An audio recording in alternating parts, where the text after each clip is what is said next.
Okay, we're live. We'll call the meeting back to order. And we're on 10.2. I think, anyway. Good morning, Council, Morning. Warden. So we have before you basically a change to the development agreement that was signed last year with the Bear Lake Wind Farm and Atlantic Star Forestry. They've made a slight change in the type of turbine that they're installing, and also have moved around where some of the turbines are. So there's rather than up to 2 turbines, they're proposing 1, and rather than up to 12 megawatts, it's going to be up to 8.5 megawatts, and the height of 215 meters rather than 207. And the height was the main reason why they had to do a development or amending development agreement. Yeah. So the base is actually slightly shorter, but the blades are a little bit longer, so the actual tip height, or whatever it's called, is slightly higher. So as you know, the subject lands are at Highway 14 and municipal boundary. There's not really any buildings or development around the area. It's mostly just forested recreation and forestry lands. They've checked all the boxes for the province for the environmental assessment, and that looked into noise and shadow flicker, plant animal impact mitigation, complaint resolution from the public. It's a lot of the things that we don't really have jurisdiction over, but it's nice to know that extra layer of study has gone into this.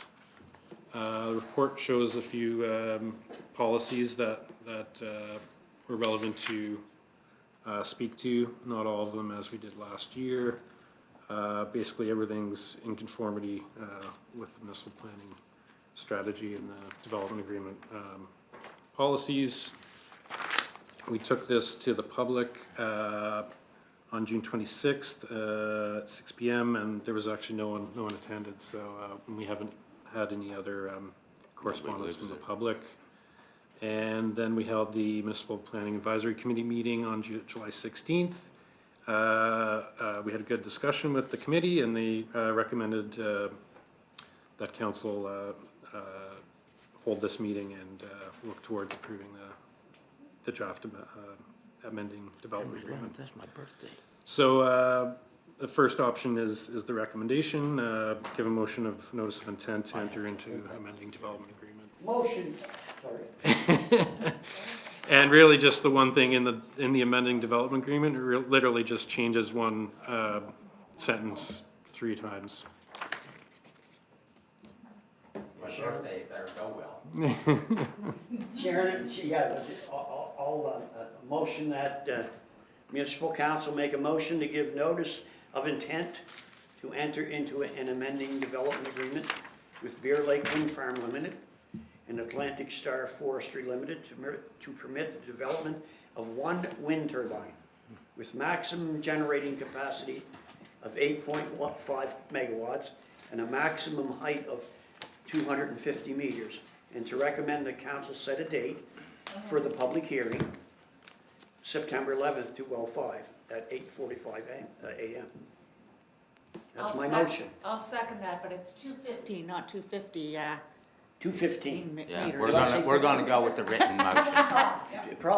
It sounded like 50, I probably said 50. Moved and seconded. Discussion on the motion. All those in favor? I got lip issue. Opposed, motion's carried. Okay, 10.3, I guess you're still on for that one? I'm still here. Yeah. Manufactured homes. It's been a while. So this I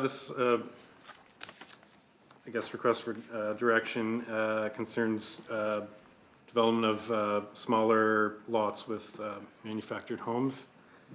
So we had an impacted landowner came in and didn't see why there was a development agreement requirement to develop 3 to 4 manufactured homes on a lot. So if you in certain zones, someone could build 4 non-manufactured homes, and they would just need a development permit. Or in the case of the general basic, they wouldn't actually need a development permit. So it seems like there's, these extra approvals seem onerous, and Just we should because look they're into manufactured. change them, especially with like the changing better design of these units and housing affordability challenges and things like that. So the policies actually, the policy for manufactured home and land use communities even talks about having more, having development agreements for larger land lease communities. So I've looked into the definitions for manufactured home and land lease community in the land use bylaw. And it looks like we might be able to just a quick and easy change to the land lease community definition. It says, means any lot or premises under common ownership upon which 3 or more manufactured homes are located. So I think if we were to make that change to 5 rather than 3, that would kind of solidify the threshold of a larger land lease community. So anything more than that, you would still need a development agreement. And like the permitted uses for in the different zones kind of spell out what the requirements are. So it looks like we might not even have to change any of those, but just with a simple definition change.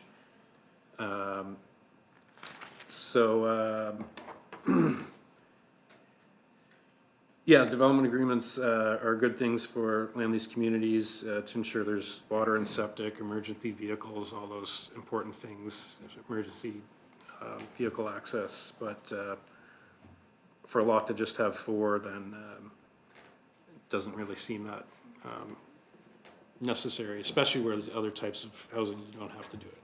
So there appears to be 2 general options. Kind of just make this potential easy change to the land use bylaw. Or we could look into more, there's some other things that are kind of bias or stigma towards manufactured homes that are in there as well, kind of in some of the more built up zones. But we're thinking that could be looked at in the upcoming review as well. For instance, the settlement residential 1 specifically prohibits manufactured homes. Things like that could also be looked at, but like this landowner does have a compliance issue, and we've met with them, and you know, their options are do a development agreement or ask council to make this change, and the planning seems staff simple. saw that this change should be made. It's not consistent, so Yeah. Andre? we're recommending we just move forward with it. What zones are gonna be affected by this change exactly? Because it's not clear to me. The general basic zone allows up to 4 dwelling units on a lot, and I believe it has a requirement for a DA for land lease community. Mixed use is the same, as although you'd need a development permit for up to 4, unlike the general basic. And then gateway and hamlet zones also have So it's only up to general 5, so basics, the one that would be, the rural zones, but in some of the more settlement zones. So gateway and multi-unit, still need a permit. Gateway and hamlet. which ones are gonna be affected by this change? I'm still not clear. So the full staff report that comes back if council gives direction would have that full analysis. Paul's given you kind of like what we understand so far, but this is just the request for direction, so we don't have the full analysis done yet, so that would come back in the next report. But I would say there is just 3 zones that the community kind of fought back to keep more of the regulations from the old plan. Marriott's Cove, Borgold's Point, places like that have settlement residential 1, or I forget the other zone, but essentially whatever the land lease community permitted uses are in each of those zones, that would be the zones. So We're not adding, The use isn't changing. I think that's what Paul's trying to get at. He's spot on. So the use isn't changing. So this would it wouldn't change where manufactured homes are allowed. It Just the would- process. It would just be, if they are allowed, you can build by the same, it would make it the same, a manufactured home the same as a stick-built home. So if you could do 2 per lot, you could do 2 per lot. If you could do 4 per lot, you could do 4 per lot. Like Paul said, primarily this would be general basic, mixed use. And then I think, like you said, Gateway and Hamlet most likely. Beyond that, we'd have to do some further analysis. It would not, as Paul mentioned, which we're, potentially saying for 2030 plan review to take a look at, some of our zones just straight out prohibit manufactured homes. So that would be single unit, SR1, possibly SR2. I'll have to double check. SR2's permitted by DA. Right, so it wouldn't allow them in any zones that don't already, it would just treat them the same as a stick-built home. That's the intent of what the change. So some zones allow up to 4 on a lot, some only allow up to 2, so you'd Yeah, be allowed to do 2. so general basic, you could build, and I know we've had the discussion, around form versus, in the village as well.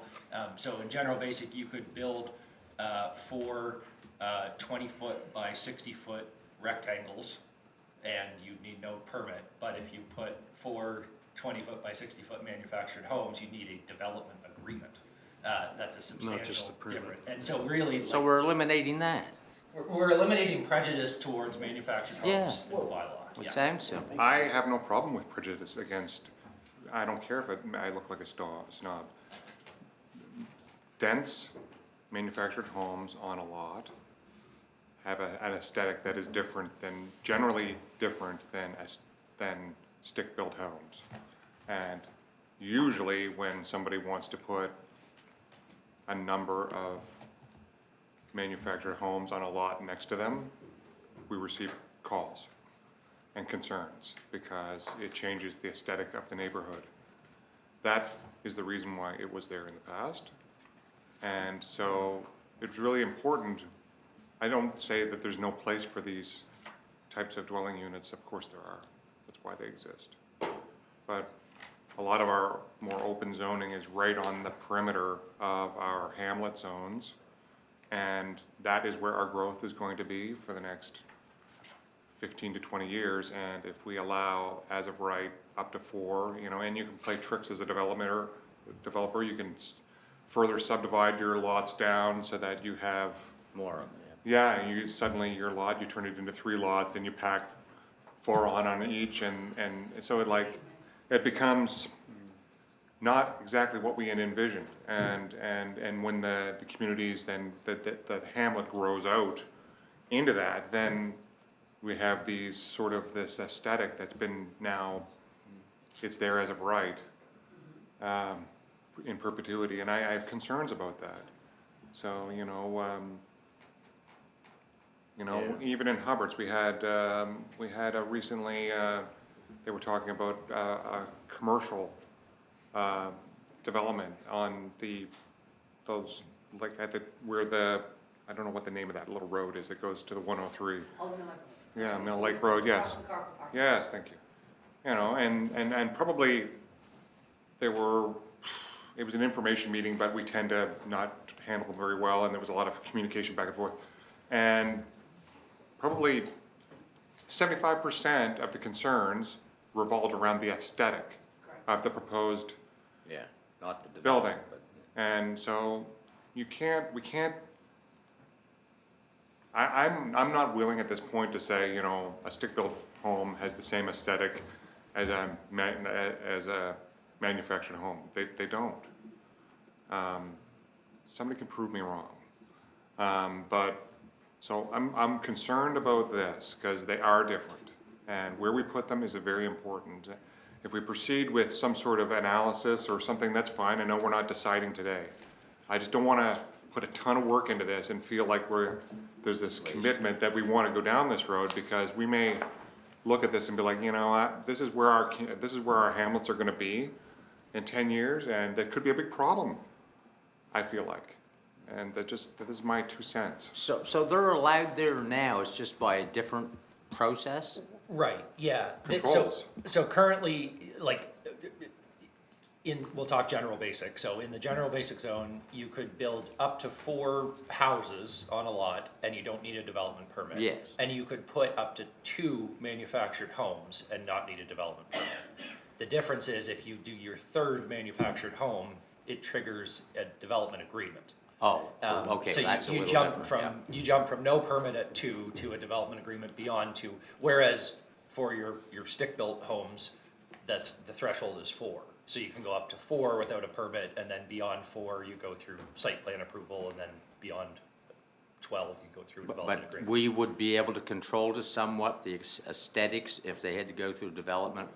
Not without further changes to our planning strategy, and that is, to be fair, that's a great point, because that's another part of this discussion. Part of the reason that, staff thought this was worthy of consideration is because in those areas, we have no aesthetic controls or architectural controls. So if somebody builds a stick-built home or a huge building, like we don't tell them what it should look like the way we do here in the village. So and there's lots of ways to look at this. So that's one way to look at it is, well, if we're not telling you, if we have no other architectural controls, then what do we care about the aesthetic in those areas? I'm not saying that's the right answer, I'm just saying that is. No, one I'm just of the trying to ways, get yeah. to where Andre was saying, like, if they have to go through the development agreement piece. Yep.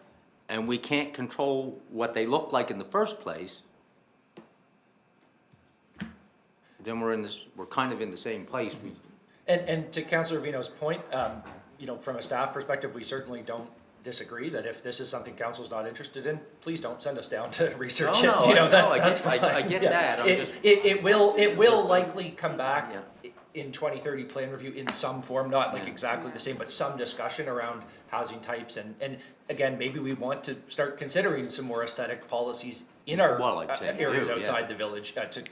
I know part of the growth strategy was specific to commercial, but there was a recommendation on commercial building design standards. So that Yeah. more fulsome, larger discussion could be something for plan review, yeah. Okay, Or some sort of like screening requirement or minimum Tina lot was size or first. something. Yeah. Tina? Thank you. Actually, that's where I was gonna go. I was gonna ask again if the next real plan review is about a year and a half out. I think that From was, kind of getting. yeah, getting our about a year and a background half stuff. out in terms of getting ready and so on. So I know that we had that discussion when it came to suggested addition or change to the hamlet zones from the one commercial operator. I think there was a business person that wanted to do something in the hamlet zone, I think. So we, at that time, at that council meeting, had quite a discussion, and we actually put a motion on the floor, it didn't get seconded, I think, and then we kind of pulled it, I think, if I remember. So I'm thinking the same. To me, this is important as well, quite important, very important. So put it back out there as part of that plan review for me in terms of having the communities in those areas step up and tell us what they want.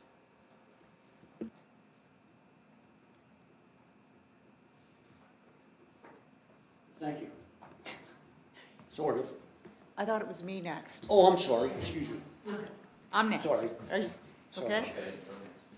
Thank you. I'll just say, I think we should allow them up to 4 in, the areas that you can do 4 stick homes, if you want to call them that. It's all about affordability, and I do know many young people that are trying to get a home, and they can't afford the other type, but they can afford one of these manufactured homes. So I really think we can't be snobbish, and in some areas, they should be allowed. I know we have a community on the Windsor Road, Kiewat Waters, and they are 100% manufactured homes.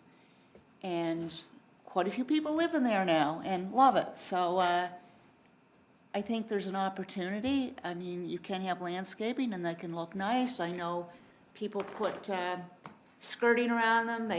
Some look really good. They don't look like a mobile home. So I think we need to look at it and consider it. Maybe not in the areas where, they have stricter zoning. I'll just give an example. Marriott's Cove, for years, they did not want any in that community, and they have zoning that don't allow that. But I'm talking you know, in general basic zone, I don't see any issue at all to have 4 manufactured homes as opposed to 4 stick homes on on a lot. That's just my take. Della? Yeah, I'm sort of torn on this. I'm sorry, can you speak into the microphone? I'm sort of torn on the subject, because, you know, where do we draw the line between the need for aesthetic or the need for housing? This is what I struggle with. You know, what trumps? It's more nuanced than that, I think. You know, if someone wants to build something, and it's not a, whatever, it's hard for me to wrap my head around telling this person that they have to jump through more hoops to do that. You know, when I see this, you know, it's not a secret, federally, provincially, municipal, you know, housing is of need. And you can talk about the feds building it or the provinces building it, but it really comes down to municipalities and their zoning and their what they'll allow. So I think for us, it's very important. This is very important, and you know, it's hard for me not to for having the need for housing trump the aesthetic law, to me. Okay. Andre's next. Okay, so I agree with Councillor Church that, especially in the general basic zone, like, that's the zone, that's the Wild West. Yeah. You know, you can do anything, chicken coop, apartment building, Yeah. whatever you want. Yeah, it's no problem, but what I'm concerned about is when we look at like the gateway zones and the multi-unit zones that are around our hamlets, where we have densification and it's gonna grow out. We wanna be careful on what sort of developments we allow, and if we're gonna allow them, I think if we're gonna push this back, which I have no problem with, then I'd like some thought put into what zones are appropriate to allow density with minimal control for these manufactured homes, and then if we're gonna allow it, then what additional provisions we need to put on. Because we're gonna receive concerns from those residents that in those denser areas about the aesthetics and all that stuff. And if we don't have the protections we need now, then this is a great opportunity for us to start talking about that and laying the foundation for what would be appropriate if we need screening or if we need certain other controls. I'm not sure, whatever our planners can dream up, but I have no problem pushing it back. These are my concerns, is that our denser areas are not static, they're moving out. We're pushing those sewers out, we're pushing these sidewalks out, and as the density grows with our infrastructure, then what was a rural area is gonna become more dense, and some of these developments may not fit very well. Gina? Thank you. So the terminology around pushing it out or, you know, kicking the can down the road, where I'm staying, where I've landed, where I'm gonna stay is to push this out to our municipal plan review exercise. You know, I hear the comments around young people or any age wanting to purchase. That's in the entirety of the municipality. And so the terminology and the words that I hear around certain areas have concerns, and that's why they form these rules and zones and all that. Well, you know what? People matter everywhere, so they have the same ideas and same concerns, whether they're skirting on a mobile home or not. So I'm concerned for the entirety of the municipality, and concerned in that I want to open it up to the engagement. So, and I'll be fine with whatever we vote here, but that's my comments on as a matter of public record. Based on what you've heard, what do you think the best approach would be? Oh boy, that's tough. I guess you. I had a different comment that definitely didn't answer that question, Okay, which I well, will make, and then we can give come me back your to that. comment first, then. What I was going to say, just for clarity, so earlier when I said we do not have anything to control the aesthetics, I was speaking specifically to the structure, the building itself. We do have policies for screening and landscaping of the site. And to screen from adjacent properties, but I just want to be clear. It's like architectural features that we currently don't have anything in place. So if they want to build these, if we didn't require the permit process, Right. we would still be able to control that? No. Oh, no, okay. No. That's, but yeah, sorry, that is to say, so for any of these that, do go through a development agreement, I said aesthetics, and I just wanted to be clear that really I meant architectural features. We do have aesthetics of the property and the site. I don't want to get deep into it, but do we already have a situation where this has taken place and we're having some issues with it? Yeah, so without speaking to specifics, this arose through an existing development that does have potentially a couple of violations, both on the land use side and potentially on the building side, and I really can't speak to the I building know. side at all. And Paul alluded to it again, but again, we were trying to be balanced in our approach. So it did arise, and it potentially would offer relief or a solution to this Other existing developer. problem. That said, we decided as staff that it was worthy of consideration generally across the board, and that's why we brought it. If it was only something that would have benefited that specific developer, or we didn't feel it was just generally a good change. You wouldn't have we done would have, well, what we would have done is said, you developer need to pay the fee and bring that to council. So we're not at, like, so it's a balance. Generally we would, require an applicant to come and make an application. In this case, we thought it raised a reasonable question that we thought might be worthy of consideration, so that's why we brought it. So I think for context, that's all important to understand.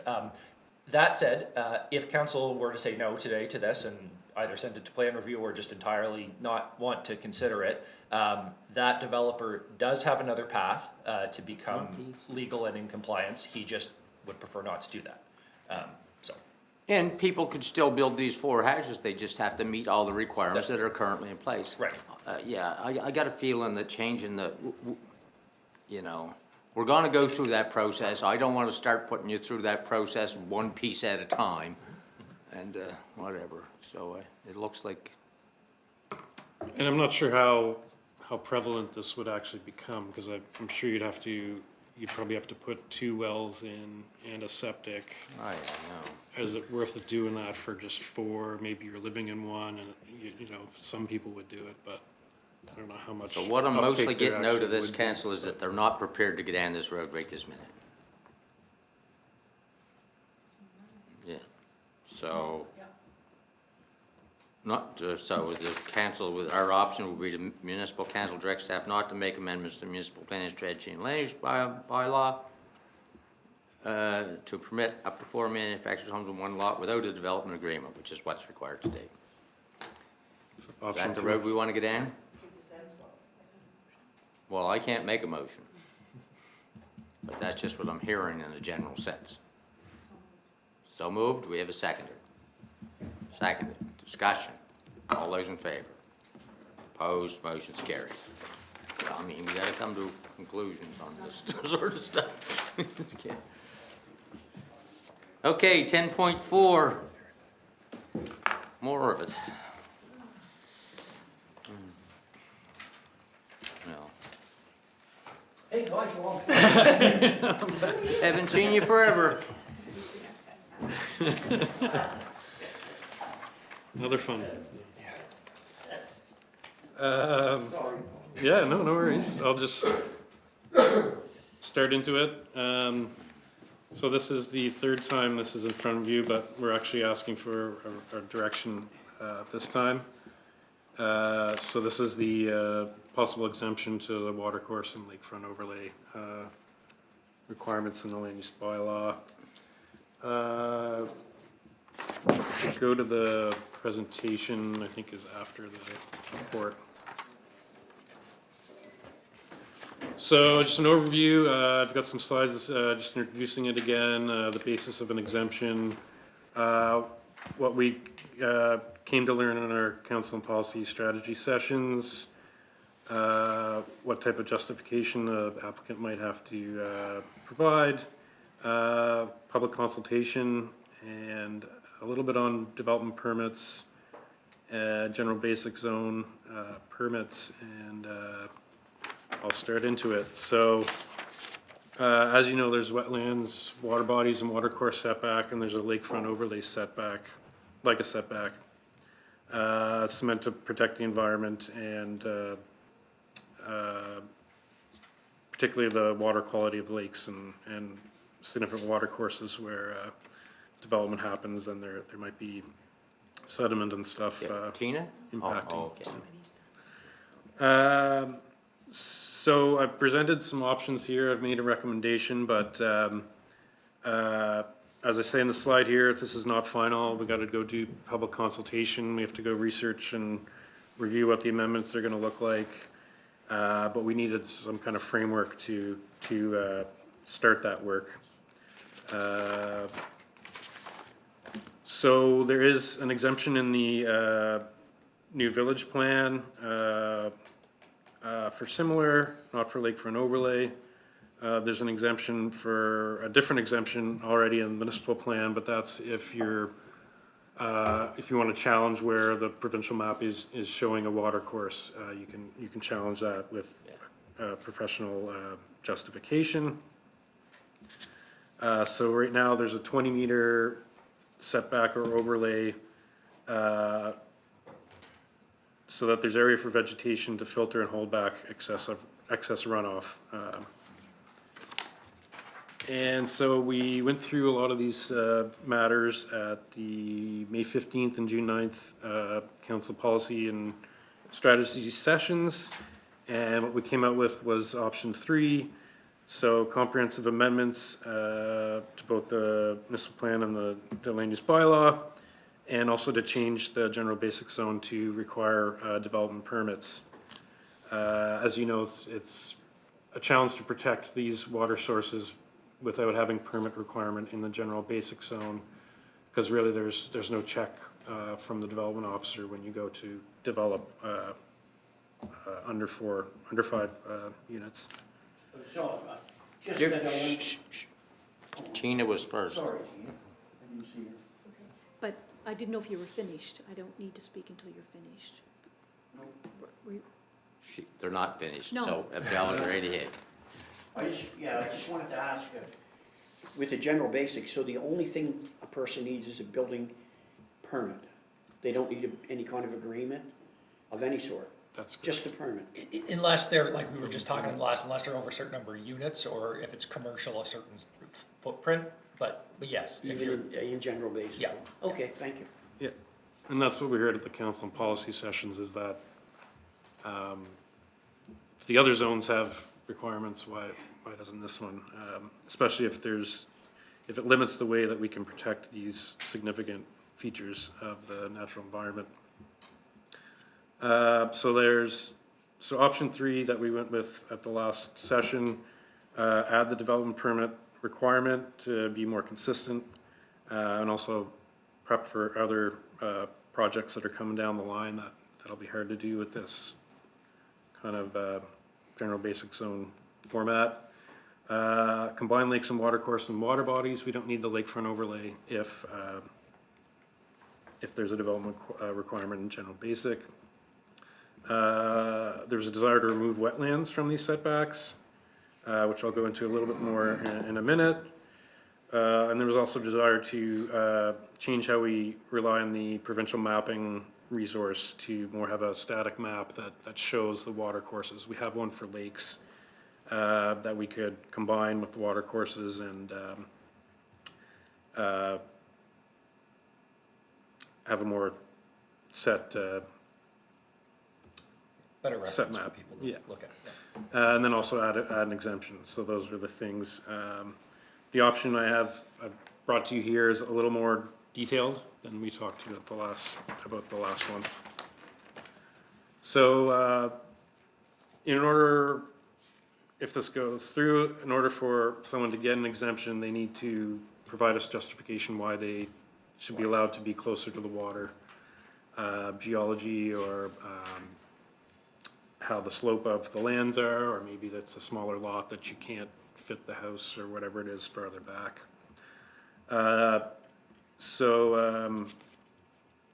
We need them to show that there wouldn't be more of an adverse effect on the water feature if they built outside or within the required setback. So we do need to go and do some public consultation on this before we actually draft the amendments and come back. So if we go through the amendment process, there's the standard public consultation program we do with the public information meeting, impact meeting, and then the 2 meetings with council. So there is the question of how much consultation, is there any additional consultation council might want us to do? I realize I've kind of left that out of the recommendations, but that's one of the things I'd like to get some feedback on today on the decision. So right now in the general basic zone, like we said, you don't need a permit for less than 5 units, dwelling units. So I just wanted to briefly talk about what a development permit consists of. It's a $10 fee, takes a couple of weeks to a month maybe, depending how many projects the development officers are working on. So you come in with a sketch and application form that kind of describes what you're developing. The development officer says, okay, this looks fine, your house isn't straddling the property line where the setback might be in question. And for a development permit, there is no public or neighbor consultation like some of the other more involved application processes for planning. I did have a brief message with the solicitor, and we talked about site plan versus development permit. Site plan has more enforcement abilities, but it looks like there's pretty limited enforcement you can do for a development permit approval, aside from like taking them to court. So there is still like that site plan option would have, the property owner would have to do more to get this approval, and but then we could go in and remediate something that's damaged later on. But development permits kind of limited what you can do there. And then I just to show you the difference between a location certificate and just a basic sketch for a development permit. So the one on the left, it looks like they wanted to build this ramp. You can see there is a lake there, but the development officers were content that this house was definitely more than 20 meters, as well as the wheelchair ramp, so they didn't have to do extra to get the development permit. And the other one is, it's not water related, but you can see there's the house they want to build is kind of close to the road right of way. So the development officer required them to get a location certificate plan from a surveyor. Looks like the surveyor came and did 3 quick points on the property pins, and then went back and did a desktop mapping exercise and signed off on it. So development permit doesn't have, it's definitely a process, but it's not a very detailed process where you need to necessarily provide a lot of things. Although for these exemptions, we would want a qualified professional's justification.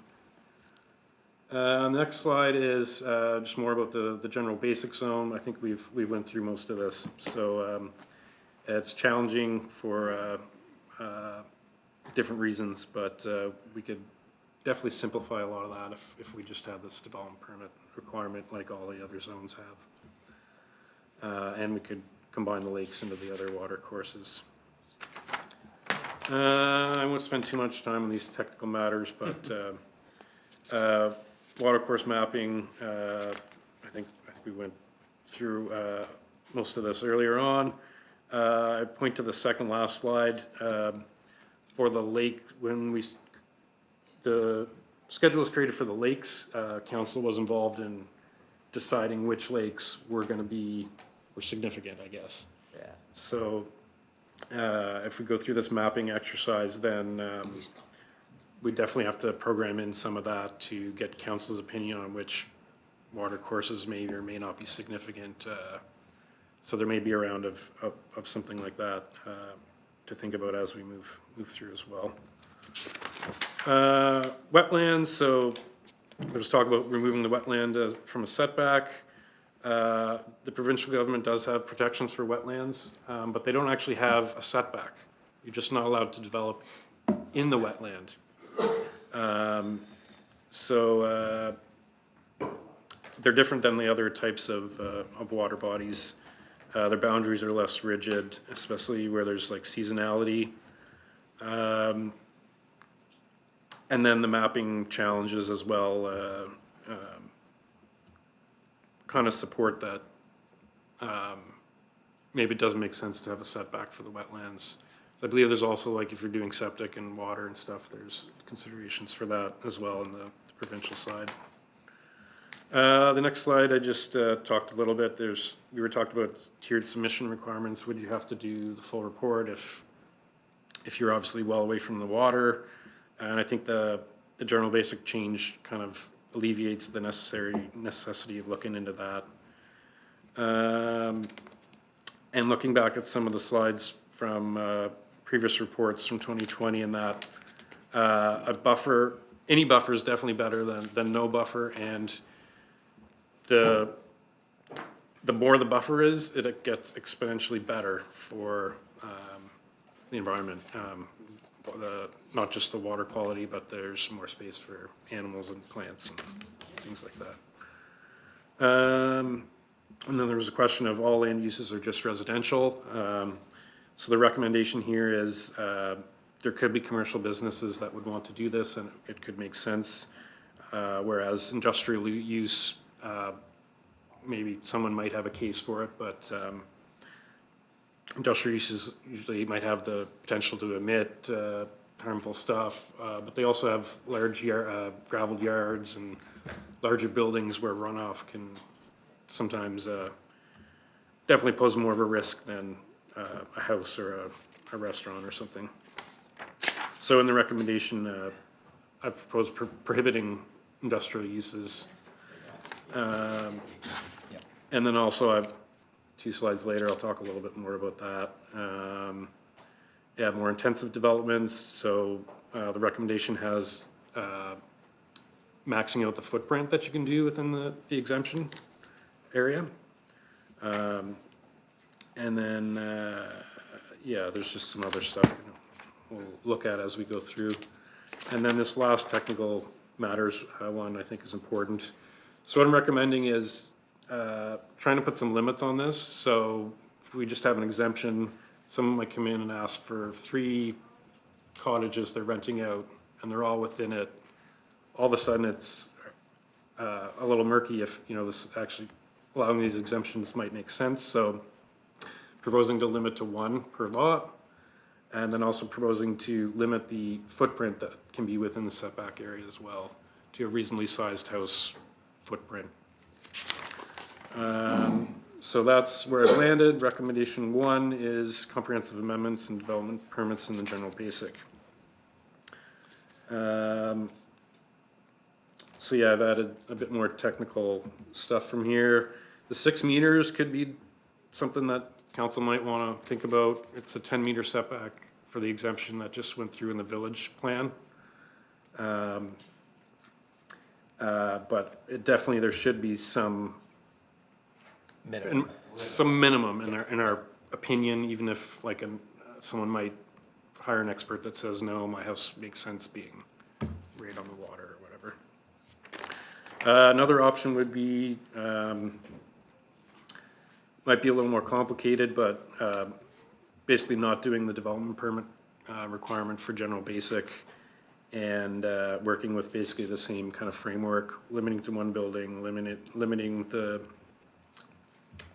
footprint area within the setback, providing a qualified professionals report with justification.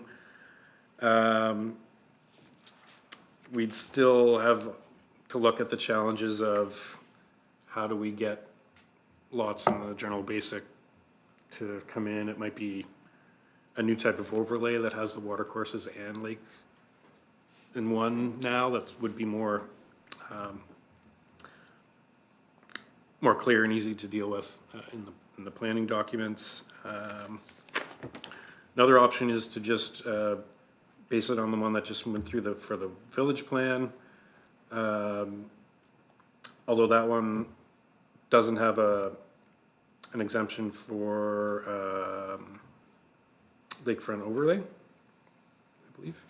or for water courses, so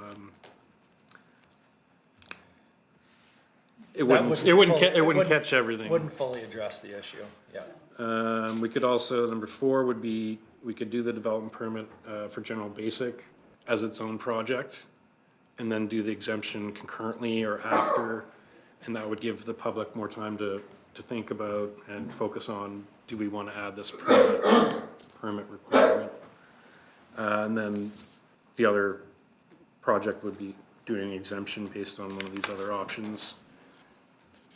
5 is just, we could look at different types of solutions to the different matters that came up here. If you guys wanted to not have the floor print maximum, or not have the commercial component or anything like that, we could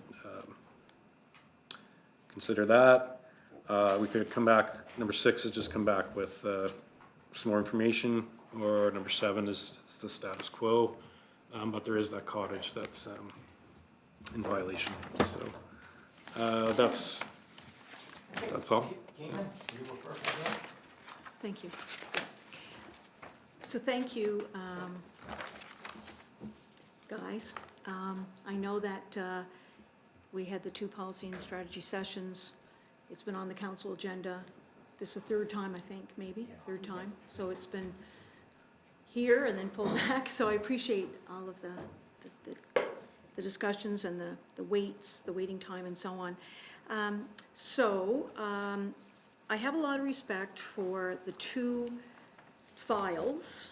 I believe it's 2 files, one with the cottage that's in violation and one with the family members that had a subdivision plan. And so there's 2 files that are, I guess, driving this for me. I mean, in terms of that, and also too, it gave the chance to do everything that you said, sure.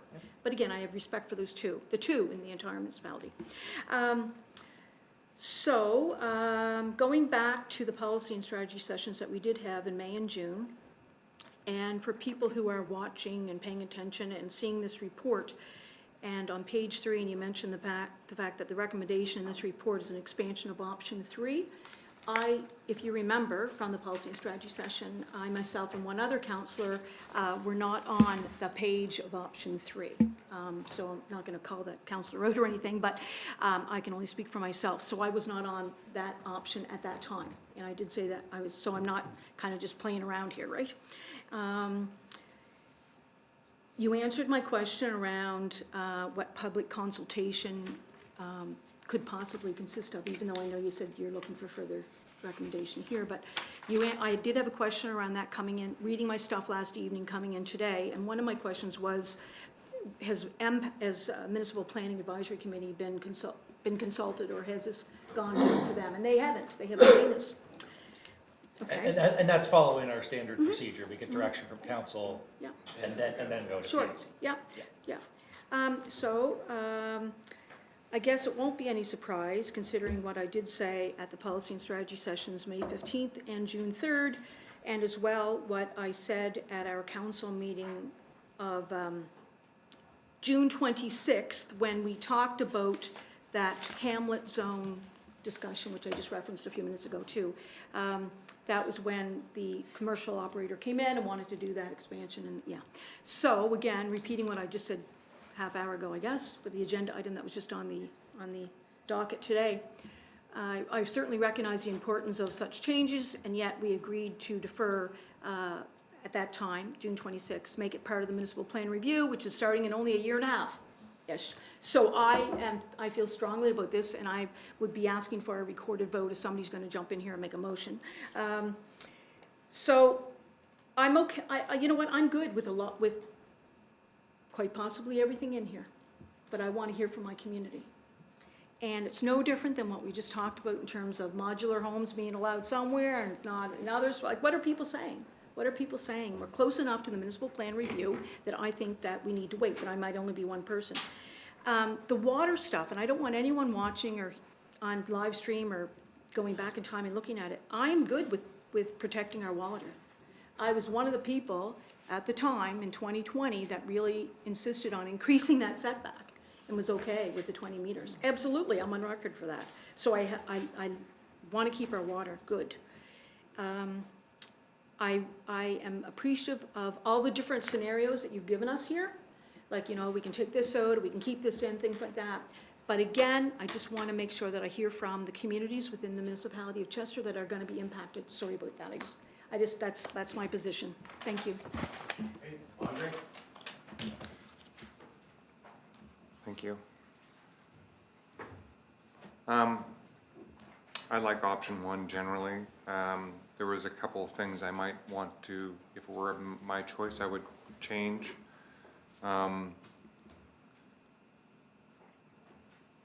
First of all, I'll say that I do like the ability to reduce the setback, you know, if they have a professional working on with them to ensure that they have a low impact development. But to me, that makes sense. It rewards that low impact behavior. And, you know, it gives property owners that have challenging properties an option to utilize their property. Some may have purchased this property or was an old family land from years ago, and you know, by putting these restrictions, you can sometimes destroy people's lives. So I think it's important to give people an avenue to development.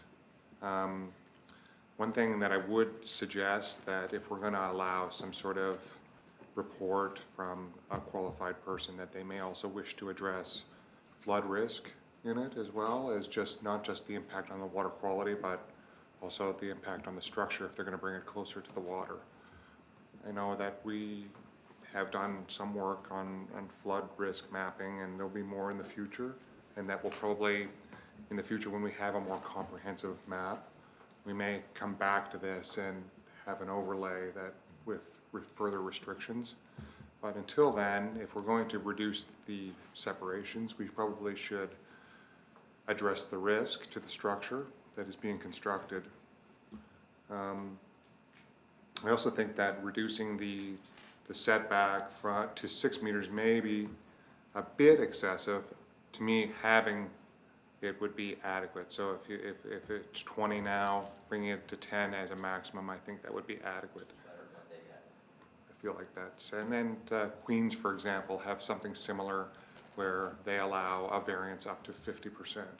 So I think that's sort of, if you're looking jurisdictionally, I think that would be sort of in keeping with other municipal policy. So otherwise, you know, I'm happy with option one. I would move that we, with those changes, that we move forward with that option.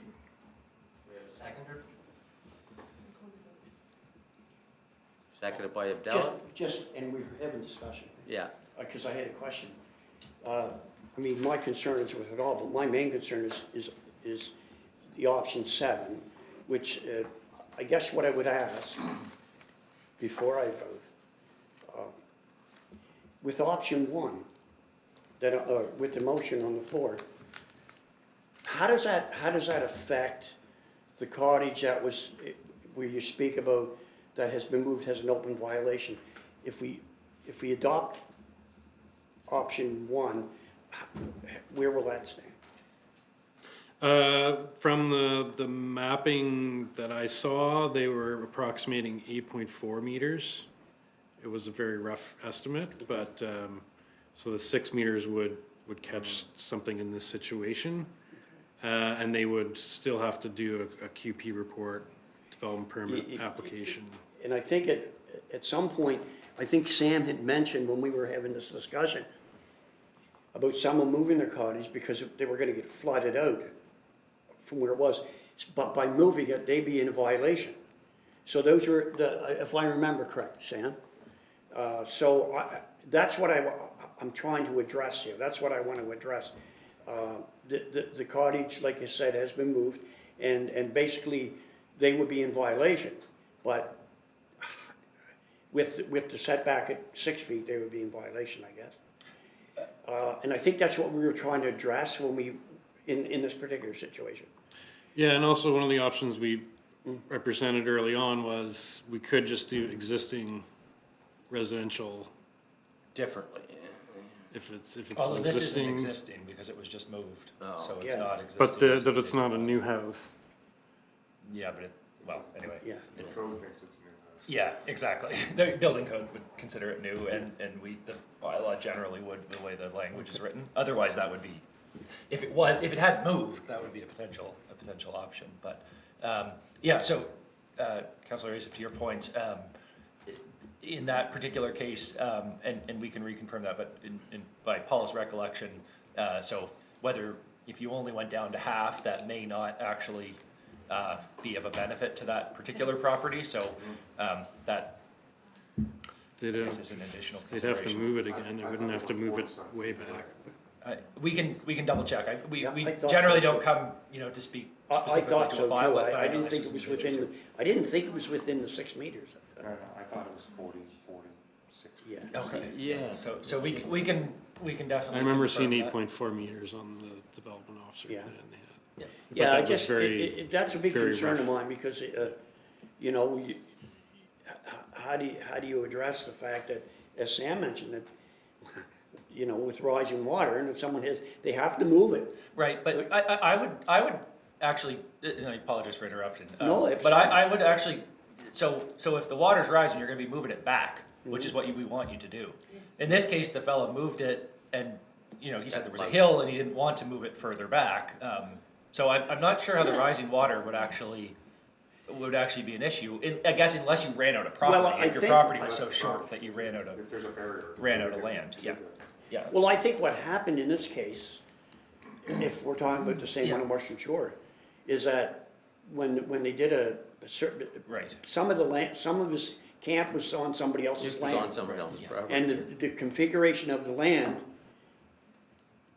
anyway, I Yeah, get, yeah, I guess my point is, I'd like to see a way that it's not in violation. I mean, this is something that is important to him, obviously, and like Andre said, life-changing, it's a life-changing event for him.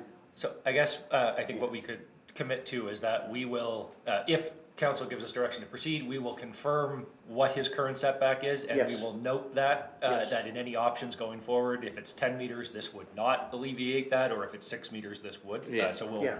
confirm. This is only, that. this is only the beginning of Yeah, public okay. consultation. That's right, again, Absolutely. this is just Giving you- direction to go draft these specifics, but we will confirm that. Okay, perfect. Okay, Tina's next. Certainly, but just can I ask for This clarity? is on the motion, yeah. Yeah, well, you just mentioned this is the start of public consultation.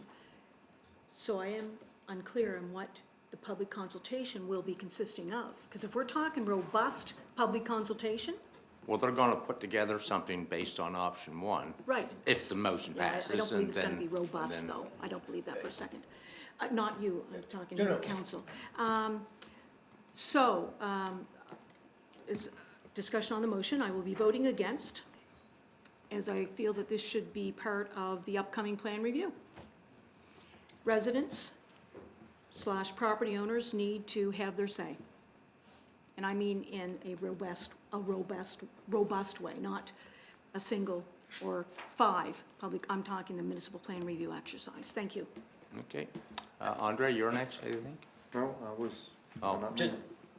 Oh, well, it's still on Just a green. note on engagement, so, to Councillor Connor's point, yes, so, we have not proposed, any additional engagement here. That would certainly be something that we would be welcome to take feedback on from council, but we didn't lay out a particular, so option one would just give us direction. Without any additional direction, we would go through the standard process with option one, but we're certainly open to. But that's public consultations involved in that. Right, but if we wanted more than one meeting or meetings in different districts, we'd just ask for some further direction from council. Okay, well, that's easy for us to do. Yeah. And if I may, there is like option 3, would be basically just mirror the setback or the exemption that was just added for the village plan. So I guess it wouldn't apply to water courses, but at least there'd be a lakefront overlay exemption possibility, 10 meters.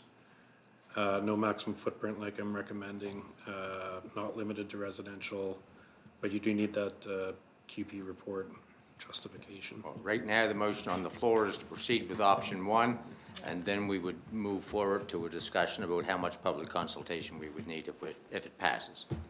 Andre? Yeah, the wetlands piece is really important in option one because we've got a lot of wetlands in Nova Scotia, a lot. And, you know, some frankly are not very significant, even environment deems them not significant, but our policy doesn't even talk about sizes and things of wetlands, so, you know, if you have a wetland the size of this table, it could make your lot undevelopable by our policy at this point. Yeah. Yes, there. Okay, any further discussion on the motion? Sharon? Thank you. I just really don't agree with removing wetlands. I've seen many cases where they've just been filled in when, and then the recourse is to remediate or, you know, give money because you filled in a wetland. I've seen it. So I just feel that this should go to the plan review as well. I'll agree with Councillor Connors on that. And just status quo for now and let it go to the plan review. Thanks. That's gonna make plan review some cumbersome outfit. Andre, sorry. Wetlands are protected by the province, and they administer their alteration through permit, and should they issue a permit to alter a wetland whereby it does not exist, then it would not exist then to have a setback from it. So what we're talking about is a setback from a wetland, which doesn't in any way impact if people fill them in or not. That's not what we're talking about, and that is not protected by the municipality at this point, nor will it be in the future. It's protected by the province, and if you wish to fill in a wetland on your property, you can do it. I can tell you in my professional capacity, we do it every day by permit through the province. Yeah. And there is a process for doing so, and you know, you have to do a compensation and create wetlands elsewhere, and there's a whole methodology to it. But what we're talking about is if there is a wetland on your property somewhere which you do not fill in, illegally or legally, should there be a setback from it. So trying to confuse this issue as if somehow we're going to be filling in wetlands. That is not what we're talking about. The province protects wetlands. We do not protect them because that's not our jurisdiction. What we're talking about is if we build a house, how far are we allowed to be from a wetland? And I don't know how you if you're identify the beginning. in this policy, if you're 33 feet away from it, is that going to be a problem for that wetland? I would deem that probably not. Yeah, if they decide that they want to fill it in violation of provincial law, that is their business. We can't do anything about it one way or the other, whether they build a house there or not. So that's what we're talking about. We're talking about a setback requirement from a wetland, not filling in wetlands. That it? Turn your, okay. No further discussion. All those in favor? Opposed? Did loss. Fails. Well, tie votes, a lot loss. Yep. Hey, so you have no direction. So, okay, yeah, no, we won't proceed with that. So- I would do nothing if I was you. Yeah. Thank you. Thank you. Yeah, it was. And we don't want to do any more for nothing. We approved the amending DA, so we got that through. Now. This might be a little simpler, 10.5. I sure hope so. Oh, my. Morning. Good morning. All right, yeah, so as per council's direction, I've put together our best of Hall of Fame list for you. I reviewed from 2016 to 2024 and tallied up the top winners in each category. So that's the list you have in front of you. I can run through it, or are you just fine reading it, or we can do it on. So best grocery or convenience store is Spittle's Independent, now Tanya's Spidles, thank you, sorry. Spidles Independent, now Tanya's Independent. Best healthcare provider was our health center. Best health or beauty service was Luna Salon and Spa. Best manufacturing business was Black Harbor Distillers. Best marine service was Gold River Marina. Best mechanic or auto shop was Chester European Automotive. Best nonprofit was Integrity Haven Equine Rescue Center. Best pet services was Euromine Pet Supplies. Best place to have a coffee was the Kiwi. Best place to stay, Oak Island Resorts. Best professional service was our Scotia Bank. Best realtor, Susan Diamond. Best restaurant, the Forecastle. The best spa, Sensi. Best specialist retailer, Julian's Bakery, and they are also our best vendor at a farmer's market. So that is our list of Hall of Famers. Going forward, they will all now receive their plaque. We'll have mentions on, permanent mention on our website, and also social media and newsletter promotion. I don't think that, No, I'm sorry. Tina? Thank you. So I do have some questions, and I think you touched on it maybe, Ashley, how you decided on, so was it, there's 9 years from obviously 16, but some of those categories didn't have, some of those, in 2016, there were 2 that didn't have a category, the best restaurant and the best pet services. There was I'm a- just as examples, right? Yeah. So how did you arrive on the number? There was like a similar category, so I just Yeah, kind of. yeah, okay, Yeah. fair enough. So okay, so 6 out of 9, 8 out of 9, 5 out of 9? We said, some of them, when we first discussed it was if they had won 5 years in a row. Right, Some that didn't quite work out, so some were 4 and some were 5. There Right. wasn't anything. okay, below some were that. 4 and some were 5, that's fair. So in the case of 2, in my stuff, and I should have gone through it a second time, but I have all of, in my file, best of awards that I keep every year. I have 2 on your list that only won 3 of the 9, our health center and Julian's with the best specialist retailer. And I can, Oh, I can go back and. yeah, no, look so at for that example, our catalog. health center, in '24, it was Chester Primary Care Clinic or the PharmaSave. In '21, it was Chester PharmaSave. In '20, it was Chester Family Dental. 2018, it was an individual identified, Dr. Zink, Chester Family Dental. In '17, it was Edwina's Foot Care Services. 16, it was Posture Perfect. I'm just saying, right? So they only won 3. And also 2, manufacturing, Black Harbor Distilleries, they won 4 of the 9. 4 of the 9. 4 of the 9 years they won it, so that's not the majority. Also 2 in particular that jumped out at me that, again, I respect how you landed on this, but 2 of the categories, garden service, best garden service, Ocean View won it every year from 17 to 24. There was no category for 16. So they won it every year, 8 out of 9, 8 out of 8, actually, and that's not on there, garden service. Oh, And I apologize, that should be that's there. okay, I You're know, correct. people are busy, right? And also 2, and this is near and dear to me, they're all near and dear, farm or forestry business, the Ross Farm Museum won it every year except for 2, so, and there was 1 in 16, so 7 out of 9, they won. So that is probably a copy and paste error. I That's okay, apologize. no, So they will be don't getting- apologize. Don't, this is a discussion. What about the Petrocan Chester Basin? They won quite a Yep, lot. gas station, I have that here, gas station, I'm sorry. I have it here somewhere, my notes are so messy. Because I don't remember how many. Oh, here it is, up here, no, it's not, gas station, I'm sorry, a mechanical, gas station. Oh, yeah, no, it's on this list, isn't it, gas station, I'm sorry, I was looking at the wrong paper.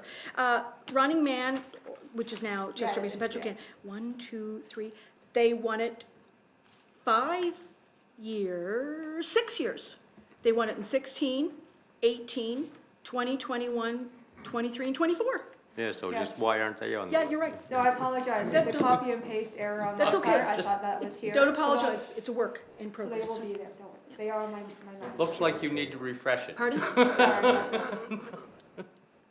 Yeah, I don't cut and paste, right, I'm old fashioned. Yeah, you have your handwritten notes. Okay.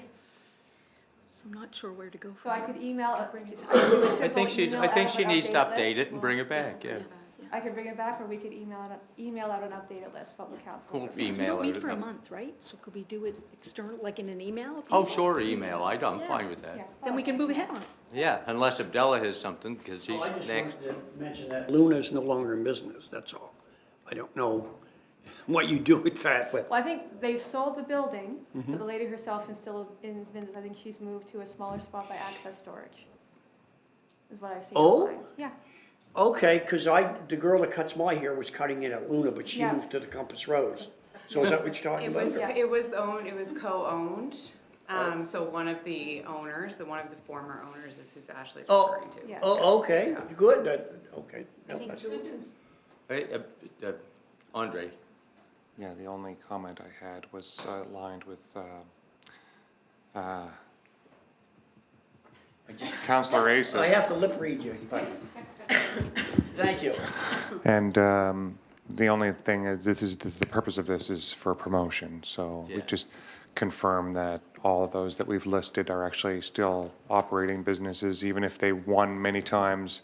If they no longer exist, it would be better to put it to the second place person Yeah. for the purposes of promotion, rather than just waste the opportunity. Okay, so is that your feedback on Julian's? I would suggest that giving the opportunity to a business that no longer exists to kind of well, they're like. not gonna put a plaque up It, on it, their it, wall. so- I'm not there. it kind of defeats the purpose of this, Okay, is to promote business that exist, hopefully. Okay, so send us a new list based on those yes. comments? Okay, thank you. Did you catch all that? Could you repeat that, sir? That's- I don't know how I did. Okay. 11.1. That's a piece of correspondence. Well, I mean. I'd like to speak on that. Okay, I had two people contact me regarding this spot, and it wasn't necessarily on a crosswalk, but I spoke to our Director of Development and Parks on this. There should be something done there. The gravel, what happens, when it rains, it rolls down. Two people fell, and one really hurt themselves, and I think it could be a liability for us. Just the way the gravel is when you go on the trail to Walker Road, it's steep, it washes out, people fall. I don't know what can be done, but I think this is all part of it. People think that area needs to be. well, maybe staff could go out and take a look. I'm not sure we can put a crosswalk there, because the No. sight distance is terrible and all that kind of stuff, yeah, like, we've But gone it's down more there. than just that. They were concerned about, Is there a way to make it better? yeah, and I just spoke to Chad on that, but, yeah. I can speak to it just briefly. So we have investigated the crosswalk possibility in the past. And Yeah. it was not an option No, I through knew it Department of wasn't, Public Works. And so if council recalls that one of the options that we actually considered was putting in a pedestrian bridge over Highway 3 as an option. And of course, that was costly and it was part of ICIP and ended up being removed from the list. Yeah. But it is really a problematic area there, and one of the reasons why paved shoulders hadn't been done through that area was the limiting amount of room for paved shoulders, and then, as Councillor Church had noted, there is some areas with loose gravel, and it's not just the trail area. You have Walker Cut is there, and the road from Haddon Hill comes down through there, plus the trail.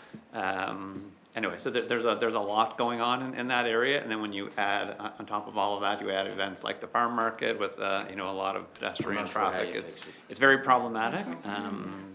So we've attempted to make some changes there, but there's absolutely still some concerns in that entire area. Who was next? Abdullah? Yeah, Chad, I'm glad you that's where I was going, because I played at the farm market, and I see that, like, the farm market is a huge issue because of where it is. It's an accident's gonna happen there, and I'm not just talking pedestrian, I mean, yeah, on Friday mornings there, it's Crazy land. bad. Now, I know that's the province's deal. I don't know about the trail stuff, I mean, that's your, but, I think, and I don't wanna speak on Tom's behalf, but I think it's a big concern of his.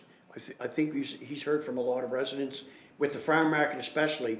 And I think that maybe the farm market should have some sandwich boards.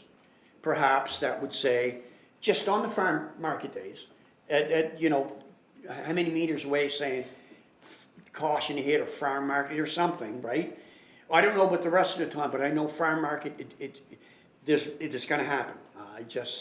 It's just so much traffic there, hauling in and hauling out, and people trying to get across as well. I don't know what the answer is, but I know something should be done there, absolutely. In the summer especially, for the farm market. Right, Tina? Yep. Then Abdullah, or then Andre? Thank you. Two things. Maybe the location isn't the best location anymore for the farm market. They had moved for a bit over to the property of Church Memorial Park, and I believe that people frequented it there as well. So I think both locations are great. So maybe if one is better than the other because of keeping our people safe, that's what the farm market organization or whoever's in charge of that. So in terms of liability, Councillor Church, I think that if we're aware of things, when we know better, we do better, right? So if the farm market organizing committee is aware, then maybe they should look at relocating back to where they were at one time. Sorry, thank you. You're not, Andre's next. I'm not done. I just wanted to say, Yeah. respond to Tina. Okay. Oh, Oh, you know. so, okay, so thanks, I'll look for your response. And, so what I was gonna say when I came in here today was around, and I know it's Department of Public Works, DPW. Is there any value in adding it to our quarterly district DPW meetings? Just to say, you know, We we're can hearing add about, it, yeah. we're hearing about this, it's important. So you're aware of it, DPW, you know what? Yeah. We're telling you, you can cross it off your list, or you can kind of do a genuine investigation. To that, I would say that there are other areas, and not just this one, in terms of a trail crossing. Because I know, I can't speak for the entirety of the municipality, but I did mention, at whatever date, I don't even know when, years ago, around the trail crossing in particular, that's from the new Ross School over to the Ross Farm. So that is a trail crossing there, an official, you know, identified trail crossing like it is here, no different. So other areas as well, in terms of speeders and other areas noted by community members as similarly unsafe, is what I would say. Now, we did talk about and had it in our budget, and I don't know why we removed it. Is it because DPW said that we couldn't put them up? And that's those rapid reflecting, RRFBs, whatever they're called, rapid reflective something lights? Yeah, that was not an approved location for those. Okay, okay, because we took every area out of our list, didn't we? For some reason, I don't know why. But that being, just because one area is not approved doesn't mean the other areas wouldn't have been, but maybe they were all not approved. Pardon? Speaking to my mic? What'd you say? I'm pretty sure they were all not approved. I can go back, So again- Gord was a lead on that, but I'm Again. pretty sure that. Well, if they won't let us put it there, then. Gee whiz. But now, that brings me to Mahone Bay. Now, I'm not familiar, because I haven't gone through Mahone Bay for a while, you know, just haven't. There's a trail crossing in Mahone Bay area, you might know it, Chad, because trails, that has, I believe, the flashing lights. So it's an approved area, obviously, for those flashing lights. And it really brings attention, from what I understand, an added layer of attention, which is important, right? Andre, you've driven around a lot. Are you familiar with this area? Is it in Clear Lake? Town of Mahone. I don't know. It is the town of I Mahone, don't know. around that sharp Around the turn. sharp turn. And so I just thought, again, I know it's a town, so that's what they're gonna say. They control their sidewalks, they control the roads, they control the rapid reflective lights. But again, the taxpayer, the active transportation plans and models that we all wanna support and encourage and all that, that doesn't hold any water for me. It's a town, it's a municipality. I mean, I think we need to push on this a little bit. Okay, that's all, thanks. Who's next? Councillor Reno. Councillor Reno. Thank you. So we have spoken of this before, this correspondence, this very important correspondence. And we recognize that some of our trail crossings are dangerous, and that's why a year ago, I think, we endeavored to create, to put up these flashing beacons at our crossings to alert drivers that there were people crossing. And we corresponded with the province, as we have to, because we are in a partnership both on the trail and at the road with departments of the province. And we attempted to put these safeguards in place, and we were told that they don't meet all of the criteria for these signs to be erected, and therefore they denied them all. And it brings to mind like about 8 or 9 years ago when in Deep Cove, which is a popular place for people to go fishing, and we wanted to have a place where people could safely pull off the road. And there was a shoulder there, but it has a guardrail, and we wanted to move the guardrail, and it was impossible because it couldn't meet the standard. So instead, we continued to do something that's even less safe because we can't make a change that improves things. It has to either be fully compliant or it's a danger. You know, it vacates reason for us to behave in this way, and, you know, for our provincial government to hide behind policy and endanger people's lives. It's not just.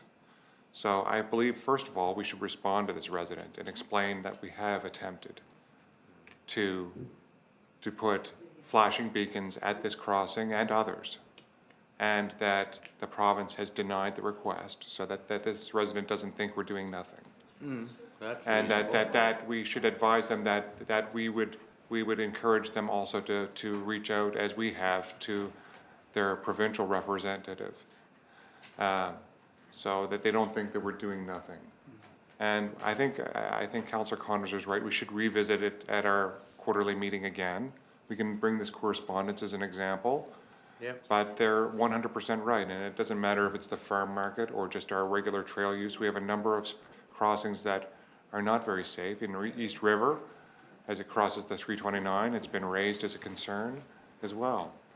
And that we continue to have these unsafe crossings, and the province, because of their policy, whatever it is that they control, it's their policy, are prohibiting us from doing anything to make the crossing any safer, even marginally safer. It's absurd, and we need to come to some sort of resolution on it. We're willing to pay for the signage. We're willing to pay to put it up. We just need their approval.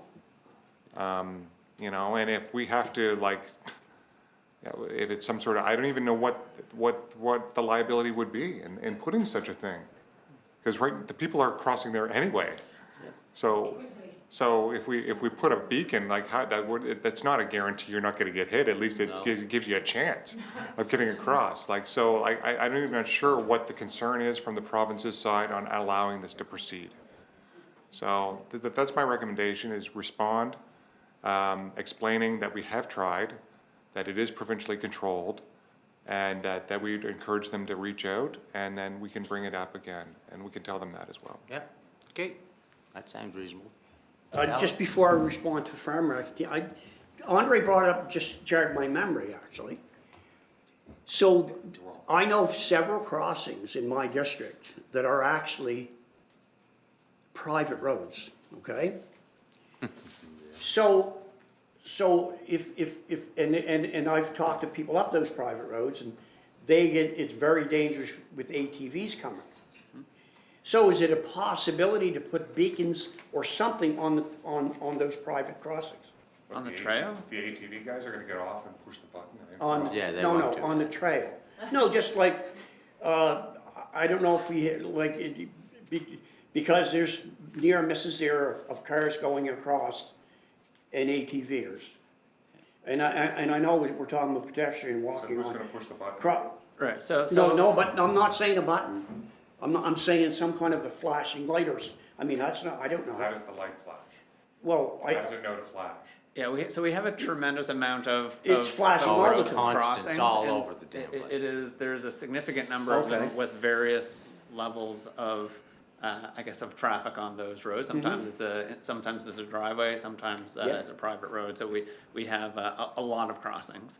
And so, on our trail system, the stop sign at those intersections is for the trail user. So the trail user is required stops and to looks stop first. at those intersections. So are the stop signs at every intersection? Yes. Yes, at where the roads cross, not driveways, but No there are. roads? Yeah. Okay. Yeah, at roads. there I'll have are. to check that one out. I Just don't stop. I don't know if there is a stop sign, but They just don't yeah. stop. No, I'm just, relaying. Yeah. Okay, thank you. Tell them to stop. Okay, there's very little we can do with, okay, sorry. I just wanted to say, Dino, Well- like, as a Yeah. former business person, that, So we can, well, we can write them a letter and tell them what we've attempted to do in the past and ask them to contact the provincial government. as, Okay? I was can just do- gonna we can- respond to Tina's, I Oh. wasn't finished, sorry. I just wanted to say, as a former businessman, the location of the farm market, it's like anything, it's location. They do not do any amount, that's why they moved from, I guarantee you, from the rink, because the business up there wasn't, you could talk to any of them down there, I mean, Drive if by they and move see. back, if they have permission to move back to the rink facility, I guarantee they wouldn't move back, but, just because where they are, and, if I was paying money to have a booth there, I would be pretty upset about them moving it, because they've built up quite a customer base down there. And, I just think there's ways to deal with it without moving them. And I think it's probably incumbent on the people that run the market. I don't know what kind of, if they can work with the municipality in some way, to have sandwich boards like just on Friday, to say farm market ahead, or just something that, because people, just need to be aware that there's something coming up ahead. That may be an option, but I think probably if you spoke to, the person that wrote in the correspondence, the concern is beyond just farm market days. It's every day of the week, and Towards farm anybody Oh, that's yeah, trying to no, cross I there, agree, so- absolutely, so- absolutely. so But I'm it's- just saying particularly on Fridays in the summer. More items. You're killing us. Anyway, that's something between the farm market and the organizers, but that will be just my, that's all I have. Andre's, we'll move on, Andre, have that. Hey, Councilor Don't Church? use Yeah, I'll just be quick. I think there's a little bit of misinterpretation. The rink facility, we're very open to having the farmer's market there. It was, the organization that owns the Heritage Society really wanted them to be back on that site. They did not tell them they had to move, and they were building up business. And I think it's no different than the farmer's market in Lunenburg. It's at one site. Once people know where it's at, they're gonna come. It was a great site. They could have used the inside of the rink part if it rained, or if they wanted to expand. So I don't quite agree with that. Yes, they're both great sites, but I think they weren't asked to leave by any means. They chose The to, Heritage Society won't have done that. yeah, go back to the site where they're at, so. Okay, so That's we're it. gonna write that guy a letter and, All right. okay. So we're on to, we're soon gonna have a break, but 11.2, yeah, Justice Minister, future policing. Well, We don't get a say. no, we don't know exactly what's happening yet, and that's the long and the short of it, but that's information, just for the sake of it. Hang on. Okay, and then we have a letter from the Chester Golf Club that tells us that as soon as it gets to the committee, they're gonna tell us. We're gonna send us another letter. Okay?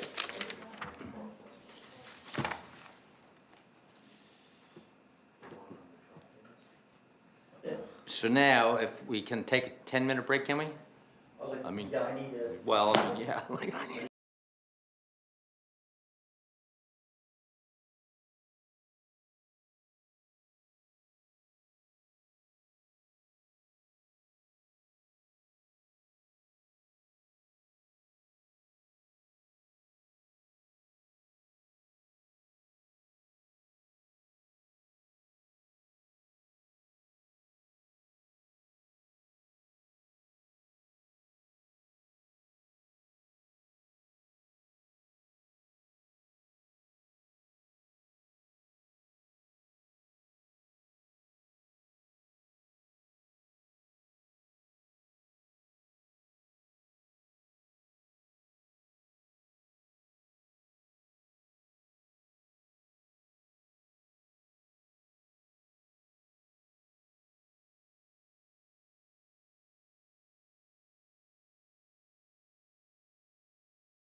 Okay, we'll call the meeting back to order, and we are removing 12.1, 12.2, 12.5, and 12.7 from the agenda so that we can get people out of here that need to get out of here and go somewhere else. So, we are on to 12.3. I can find it, wherever I put everything. Sidewalks. Oh, yeah, that is. Yeah. You're on. I'm on. Good morning, council. Good morning. Good morning. So today I'm here to talk to you about sidewalk timelines. And so the request is that we direct staff to tender the New Ross Phase 2 sidewalk and the Commons Road sidewalk, but allowing construction to start no later than May 26, 2026, and to be completed by October 31st. In the report, it details why we're pretty much, it'll give us a better pricing, because this lines up their work for next year. So they're automatically go, I already have this job, as soon as the road's open, we can get started, and we'll get some better pricing than trying to start now. That means we're not stopping it, they have the option to start this fall. But we're just giving them option if they want to wait, we're gonna allow them to wait. Are we all right with that or not? No, I had it on and then she answered my question, so I turned it off. Okay, ready ahead. Yay, Okay, proceed. so 12.4. 12.4, which one's for? Do we need a motion to allow that to be delayed? There is option 1, which is direct staff to do it. Well, we just directed you. Okay, so Yeah. option 1. Yeah. Okay. Want to do it formal? Make a motion, I moved it. second it. Discussion, all those in favor? Opposed, motion carried. Okay. 12.4. Okay. 12.4, which is the AT sidewalks? Yeah. Okay. Okay. Thank you. So again, I'm clear, Farm markets. No. I'm clear on the motion. I'm clear on the motion, but I have a question. So direct staff to tender. So you are, the tender documents are ready, so those are going out today, No, they'll be out probably in 2 weeks for New Ross. right? And then we're still working on Commons. There's a little bit of a storm issue there we're still working on, so Sure. that'll come out after. Right. Okay, so why another 2 weeks for the tender documents to be put out for New Ross?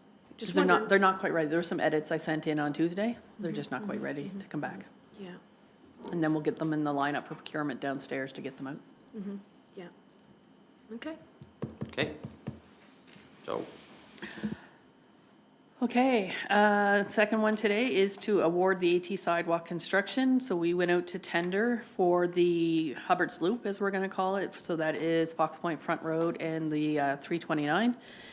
And we had one submission, which is Dexter Construction, in the amount of $6,362,304, including our portion of HST. We're increasing the project budget to $7 million to cover any costs that come up once we start digging.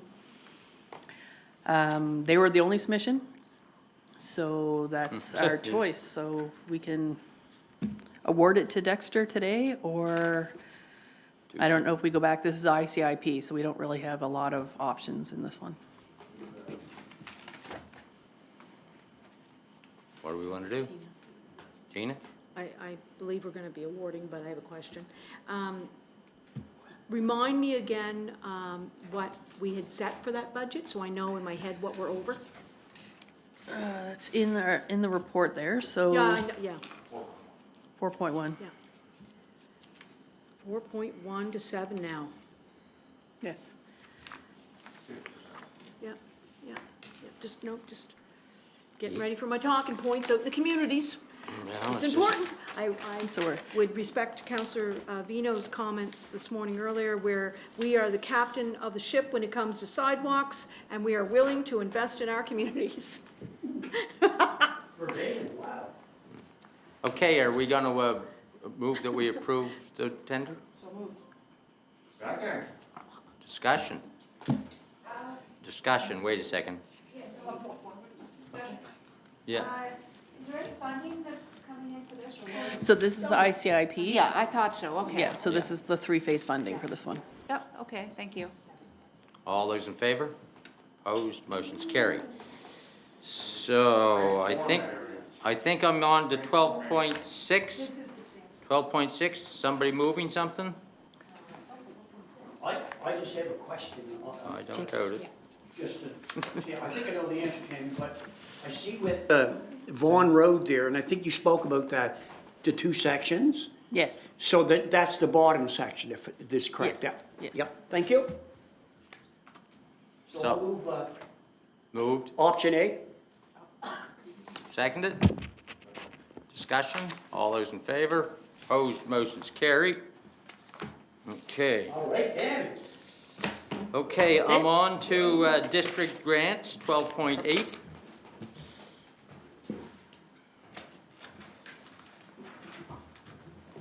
Hate to say that they're generally speaking straightforward, but I whatever. don't think it's any different, a straightforward application. We just have one district grant to consider, and that's the application coming from the Charing Cross Garden Club. And they've requested $500 to do some of their usual work around beautification and gardening, some of the topics we were talking about earlier today. So that request is before council.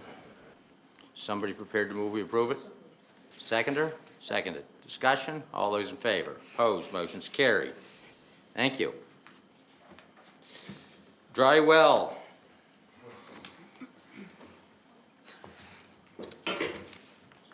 Yeah, we're getting dry. Good morning, council. Good morning. It's been a busy one this morning. Yeah. Yeah, I just wanted, oops, sorry.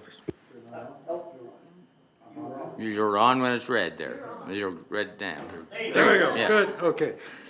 Yeah, I just wanted to bring you up to date on our dry well report. I apologize, it only came out yesterday, but we were trying to get the most recent data as of yesterday, so. So the current situation, we started on July the 15th to record our dry wells as coming in from the website. As of July 30th, we have 43 reports. I broke down the preliminary data by district.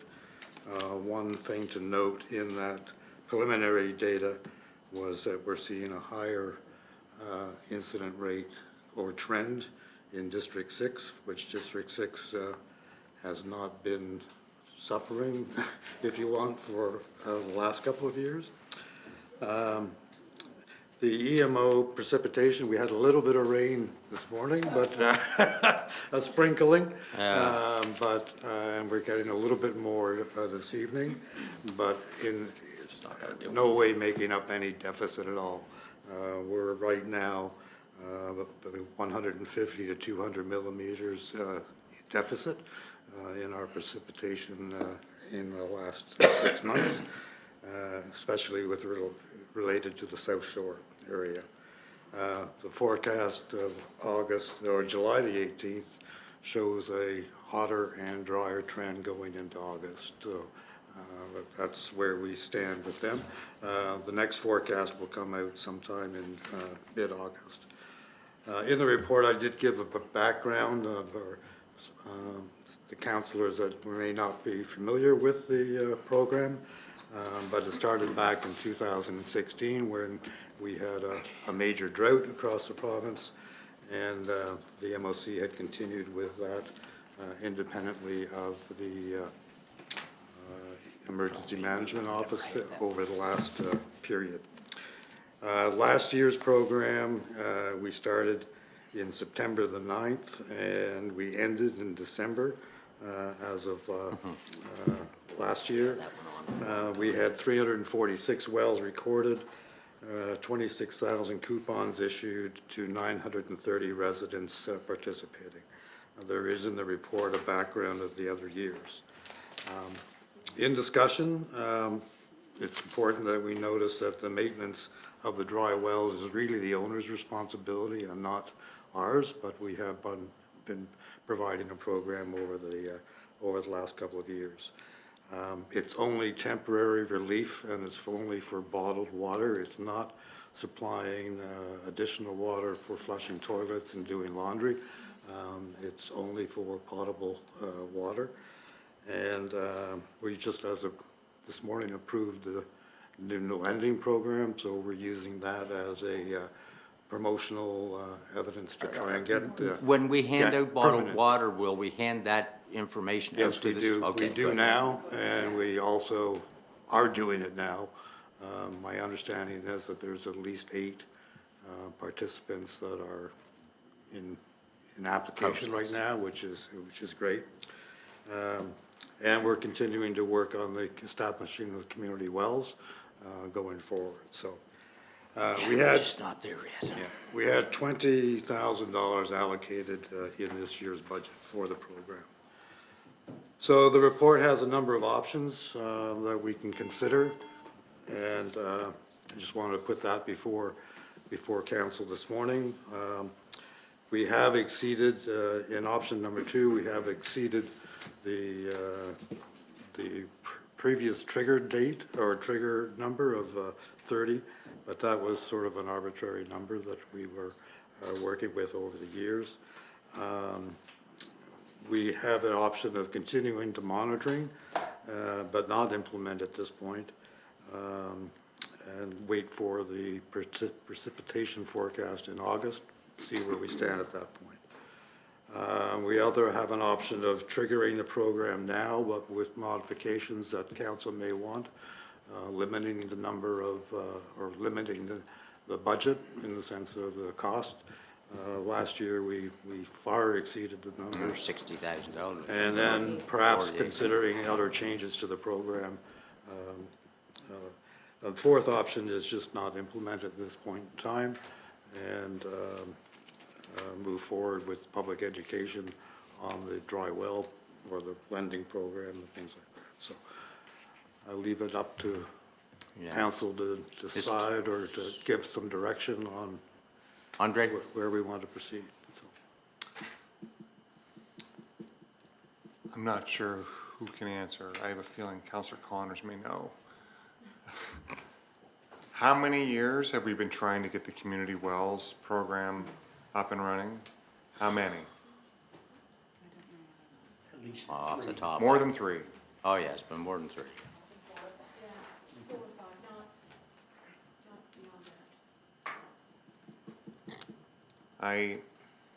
Every year we do this, and every year I pray.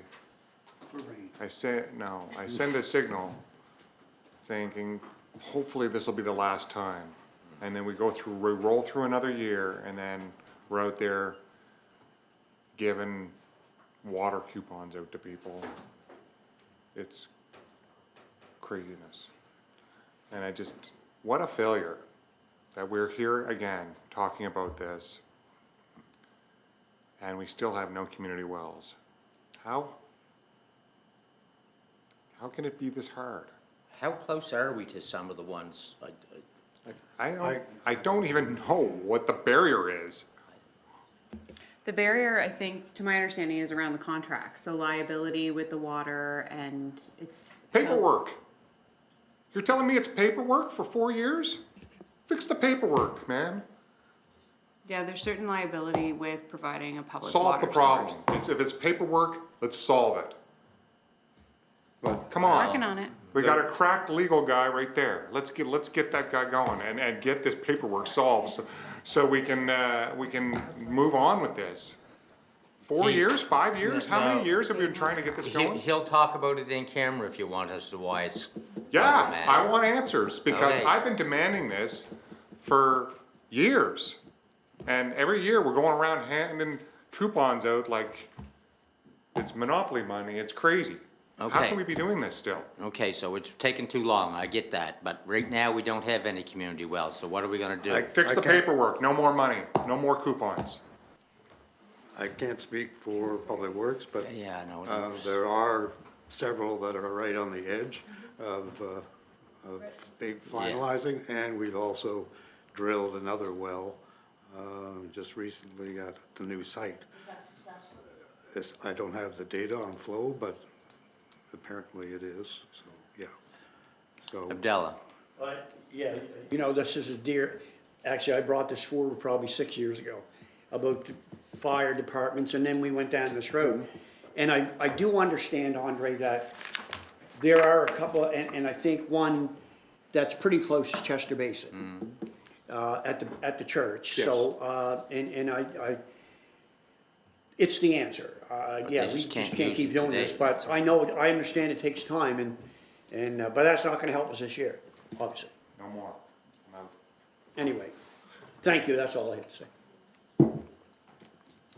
Okay, well, it's pretty, I mean, we're gonna get the answers on the paperwork and the legal problems, but what do we want to do about water distribution, anything or nothing? Abdallah? Well, I think we have no choice. I know we have a choice, but I mean, Abdallah has the floor. absolutely. But, I mean, you know, we gotta look after a resident. To me, we gotta look after residents. And if it takes the bottled water program, it takes the water No program more crutches. for this year. I mean, you could say about paperwork and, you know, basically say it's, you know, his problem, their problem, you know, just get it done. All true. But that's not helping our residents, in my view. You have the floor, and then, So one option that council could consider is signaling to the residents that this would be the final year if we did proceed with the water coupon program, and then that would give residents enough heads up that this would be the final year for doing the program, and next year they would have to be, you know, taking Take care advantage of our yes, well the program, lending yeah. program. That- yeah, That's that's an option option- for consideration if council option wanted in, to do that. I was And the inclined to public advise the wells that public. should be up and running. Okay, Clarissa? The paperwork obviously would be addressed, but we're halfway through summer. I mean, we just can't not provide this. You know, August 1st is tomorrow. I mean, let's face it, we're in the depths of summer now, and you know, whether it's one more year, and like Aaron has requested, you know, staff may wish to have an opportunity to say, this is the final year for this program, and take advantage of other options that we have. I'm for that. Okay, Tina, I think? Thank you. I'm in favor of moving ahead as of today, current, because we're in the midst of it. We're in it now. I'm a little reluctant to, and I'm okay with giving the heads up that this is the last year, but not just simply on the tool, in the toolkit around the water lending program, because some people might not be in the position. No, but we should have community wells in operation. That's Yeah. different, that's different. If we should have, put that, sorry. no, that would be part of it, yeah, so it would be the fact that, you know, and sometimes we have to take back our words, so I wouldn't want to do that. Well, we've but- changed our mind before. Exactly, so it's the last year, you know, with the plan that we're gonna have community wells in every district, And the lending. in every district. That's So- ideal, yeah, Pardon? that's ideal. Yeah, that would be ideal, so, and if not, we would, you know, bring it back here again, I guess for those certain areas that don't have a community well only, but that would be crucial for me. Yeah. Okay, Andre, I think is next. Well, I feel like this has not been made a priority by staff, frankly, and I feel like this comes to the table every year, and because we give them a get-out-of-jail-free card in this program, then the pressure is relieved, and then we forget about it until it's the summertime again, and then suddenly we talk about it, and then it's too late to do anything in time. And we've done this, I've been here, and we've done this exact thing year after year. I'm sick of it. It needs to get addressed. Get these wells online. There's no excuse for going around and giving people little pieces of paper that they can redeem for water. Okay. Della next? No, Sharon is. Thank you. Yeah, I think the program a little bit, it does enable some people to just get free water that maybe could people find take another advantage. solution. Some can't. We don't, You don't go check. challenge I and- know, and, it's an honor system. yeah. But I think if we start this now, there's no way we can do this until December. We could be up to $100,000. We have to put a limit on it. And if we start Well, early. we review it every month and when the new Typically, I water- feedback every Yeah. 2 weeks. but Yeah, it's- so- and It's we hard, can it's catch hard to stuff. forecast. The only way I can do that is to go to the number of coupons issued and then apply some sort of a redemption rate and give you feedback that way. We need to do But something. I gotta reconcile those accounts, so, yeah. Because some people have wells that go dry all the time. And actually, I have one at home that, it's a dug well, guaranteed. If I looked in it right now, it's dry, but I had to drill a well. That's right. And And we lend you money to do it. This it's is not a- the solution. If some of these dug wells are old and they're only, I don't know, 12 feet, they're not very deep. And I had one of those, and I understand that completely, and it's a temporary relief only. It's I know. not a permanent solution. so I think we'll do this, roll it out, but we really do have to think about limiting the amount, or when do we stop? Because if this ran from now to December, it's gonna cost a lot of money. We can do that, as pointed out, in 2 ways. One, we can just put a cap on the budget, and then I'll feed that information back to you. The other one would be to potentially look at the number of liters per day that we're handing out. Right now, we're quite generous at 4 liters per person, per household, per day. We could even Cut it potentially to- look at that, cutting that in half, but. Cut it in half, yeah. Anyway, Abdallah and then Tina, and then we gotta get moving on. Yeah, I like Aaron's idea about, or, convey that this is gonna be the last year for the program. And not only the loan program in the information, but I think we should put the information in about the community wells, basically will be online next year. That's what we're working towards. I think that's important too, but Bruce, how long would it take you to roll this out? Like, what do you need for a leeway? A week, 2 weeks, or? The bottled water? Yes. I need 2 weeks. Okay. Just to get it and get. To get Yeah, it. so- The reason I'm saying that is that there's been some changes in the ownership of the 2 distribution sites that we need, so I need to meet with them again, particularly the one which is now under corporate management, and that may take a little bit of negotiation, so I need a week to do that, and then get the coupons and all that stuff. right? So yes, because I'm looking at it and it says, in option 1, Yeah, to start with 2 weeks from the decision point, which hopefully will be today. Yeah. And I'm prepared to Yeah. move that motion. And number 2, I'm looking at August 18th as a start date. The other one has the Which would- same 2 weeks. Yeah, so the 18th would work. It's give or take, but that'll give you a little extra. Yeah. So I would You're move. moving that? Do we have a moving to seconder? Option 2. Do we have a seconder for option 2?